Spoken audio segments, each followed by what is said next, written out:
Hey peeps, how's it going? Welcome back to another video and welcome back to our roots. Today we're going to be harnessing what survivalists call liquid gold. What we've got here is some beef tallow. Look at that gorgeous fat. Fat. So we're going to be rendering this down into some tallow.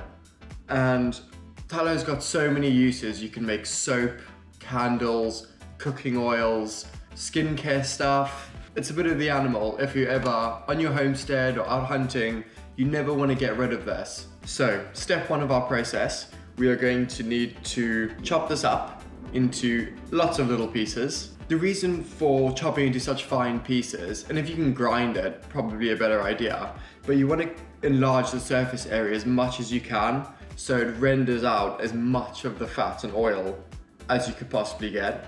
I think in this video we're going to show two ways of how to use the tallow. I'm going to do a first render just to get all the oil out, and that's what I'll use for cooking and frying roasties and roast vegetables. I'm only going to render it once for that because I still want that slight like beefy, nice smell when I cook with it. But I'm then going to render it again for the second time with a bit of salt to just draw out all those impurities and get it looking super white and clean. And this will also take away the odours, the smell of the beef, the taste of it, so you can use it for candles. I've got a bit of center stuff and we're going to hopefully make a really cool candle out of it. What you want to do is cut off as much of any of the gristle or red meat that you can see, because that'll just taint the flavor. I did have to go to about 6 different butcheries to go and find this. When we can, we will be doing our own hunts and our own butchering of animals, but for now, butchery meat works best. It is from a cow, so it is beef tallow, probably the best one that you would want to use. So we want roughly about 1 kilo. We're at about 300 grams there. Bang on, 1,002 grams. Perfect, look at that, boom. Ooh. We're gonna put all of our trimmings into the pot. Oh yeah, beautiful. We are then going to put about a cup or 2 of water. The whole point of this is to stop the fat from burning and releasing like smells and stuff, because once it burns, it'll just taint your tallow. Helps it render a bit nicer. Cup of water. I think I'm gonna do 2 cups. Lovely. Okay, so we want this on a really low heat, just as it starts bubbling kind of temperature. I'm gonna start them off at about a 4. It's gonna take a few hours, so we'll see how we get on. I'll keep updating you guys. We'll try soap another time. So I need to burn some hardwood, maybe a bit of teak, and then use that ash as a disinfectant, as like the soap part, rather than modern day chemicals like whatever chloride we use for soap. We have accidentally left a little bit of red meat in there. Get him out. We do not want this. We do not need this. The last thing you want to do is put any of this down the sink, otherwise it'll just clog your drains. Do not. You can see here how we've already slowly started melting. We're getting there. Looks a bit like porridge. So what we're after here is just a nice, as you can see, a nice gentle, very slow bubble. You don't want to burn that or overcook it. We have been rendering for about 2 hours now. I'd say we've got rid of quite a bit of the water. We probably have another 2 to 3 hours, I would say, to go until this is nicely all rendered down and all the water is out. While our tallow is rendering on the stove, we are going to prepare for the candle. So what we're going to need is a wick. And obviously we can't just order them online on our homestead. We're going to have to make our own wicks.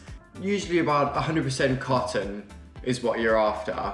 So just a nice like old shirt. This will work perfectly. We want to cut 3 long thin strips that will end up plaiting up to create our wick.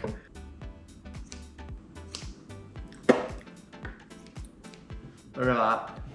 3 little pieces for our wick.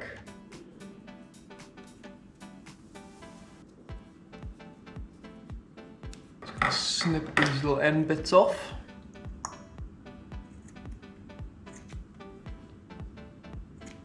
Wick is completed. Perfect. You can see how we're really starting to render this down. You can actually almost see straight to the bottom now. Look how nice and clear that is. You just want to get rid of all these bubbles. It means there's still a bit of water in there that needs to be evaporated. I think we are as rendered down as we can get. We've basically stopped bubbling. The next step is to give it a strain. We don't have any cheesecloth, so paper towel apparently works great. So we basically want to strain and get all of that fine sediment and impurities out of it before we move on to our second render. Nice proper tallow in there. Oh, nice, get rid of all that.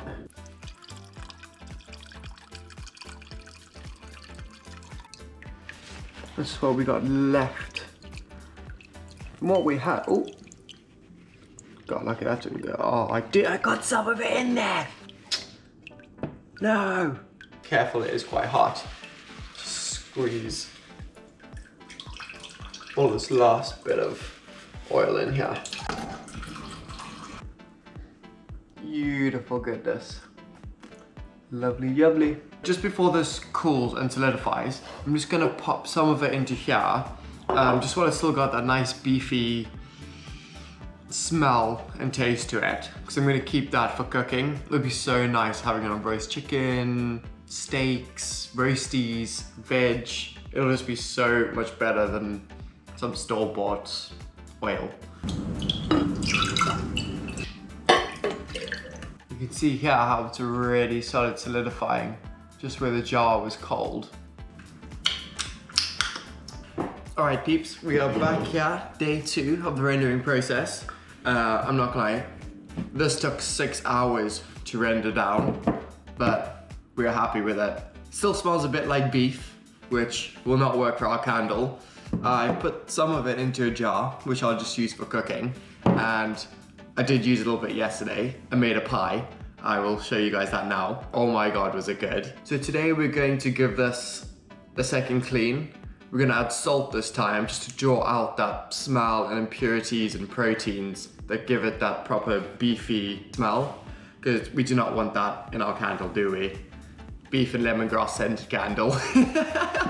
We need to get this out of here into here. So I think if we just cut around it. Oh. Look at that. Perfect. I'm just gonna cut this up and we're gonna simmer it down on the stove, just back to a liquid point, where we'll then add equal parts water and a tablespoon or so of salt. You wanna keep this on a very low temperature. You just wanna get it to melt. You don't want it to burn on the bottom at all. All right guys, our tallow is back to a liquid form. Now we need 2 cups of boiling water. Now we need a tablespoon of salt. Yeah, that's about good. A little bit more for good luck. A good proper whisk for 30 seconds. So it goes to a nice cloudy oil. Ooh.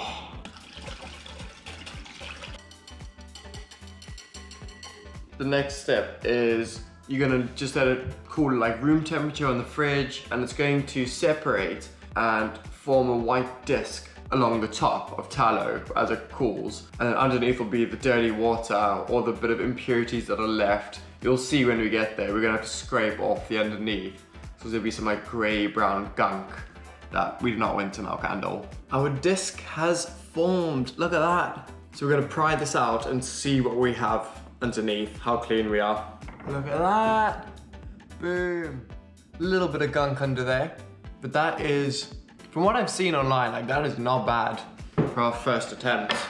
So we're just gonna scrape this off and get rid of it. We do not want any of this. Get rid of all of this stuff on here.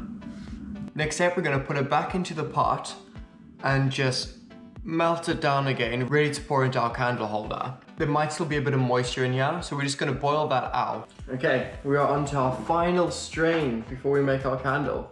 Let's do it.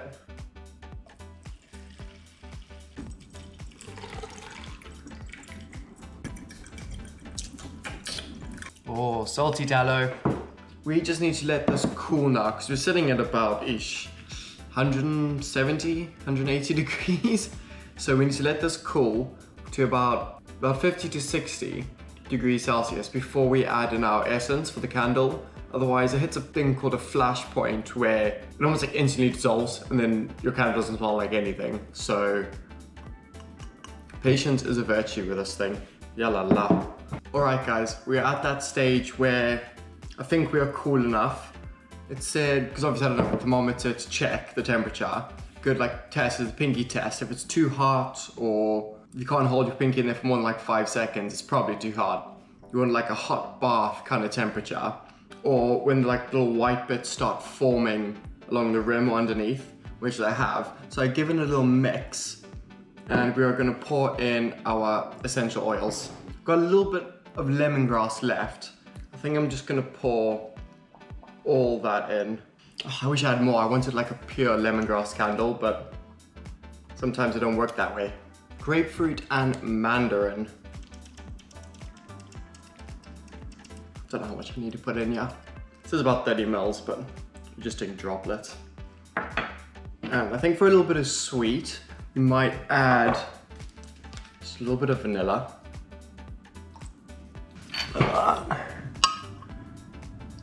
Nice gentle mix you want, just want them to bind with the oil. I need something to hold our wick, so I've just got a little piece of metal that I've twisted and put a hole in the middle that I'm just gonna use to basically pinch and hold. There we go.